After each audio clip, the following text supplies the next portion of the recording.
নতুন রকমের জিনিস হয়েছে, দারুণ খেতে হয়েছে। একঘেয়েমি কাটাতে আর মুখের স্বাদ বদলের জন্য এমন একটা রেসিপি নিয়ে চলে এসেছি যেটা হয়তো আপনাদের সকলেরই ভালো লাগবে।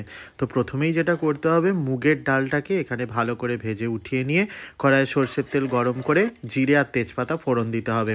ফোড়নটা নেড়ে চেড়ে দিয়ে কুচনো পেঁয়াজ দিয়ে পেঁয়াজটা ভালো করে ভেজে নিয়ে এর মধ্যে রসুন বাটা, তার সাথে টমেটো কুচি, আদা বাটা দিয়ে পুরো জিনিসটাকে ভালো করে ভেজে নিতে হবে। এরপর এর মধ্যে কিছুটা পরিমাণ চিকেন দিয়ে দিতে হবে, দিয়ে পুরো জিনিসটাকে আবারও ভালো করে ভেজে নিতে হবে। চিকেনের কালারটা চেঞ্জ হলে এর মধ্যে একে একে হলুদ গুঁড়ো, লঙ্কার গুঁড়ো, জিরে গুঁড়ো, ধনে গুঁড়ো দিয়ে মশলাটাকে ভালো করে কষাতে হবে। এরপর আধা ঘন্টা আগের থেকে নুন জলে ডুবিয়ে রাখা বাঁধাকপিগুলোকে এখানে সরু সরু করে কেটে নিয়েছি, এটাকে এখানে অ্যাড করে দিতে হবে। দিয়ে পুরো জিনিসটাকে ভালো করে 5-7 মিনিট কষিয়ে নিতে হবে।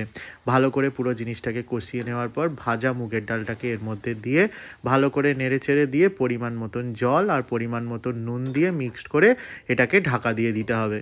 সব কিছু সেদ্ধ হয়ে গেলে জাস্ট ঢাকা খুলে একটু নেড়ে চেড়ে দিয়ে উপর থেকে গরম মশলার গুঁড়ো আর 1 চামচ ঘি দিয়ে নেড়ে চেড়ে এটাকে পরিবেশন করে দিতে হবে গরম গরম ভাতের সাথে।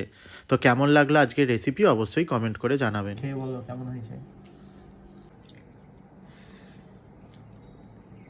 নতুন রকমের জিনিস হয়েছে, দারুণ খেতে হয়েছে।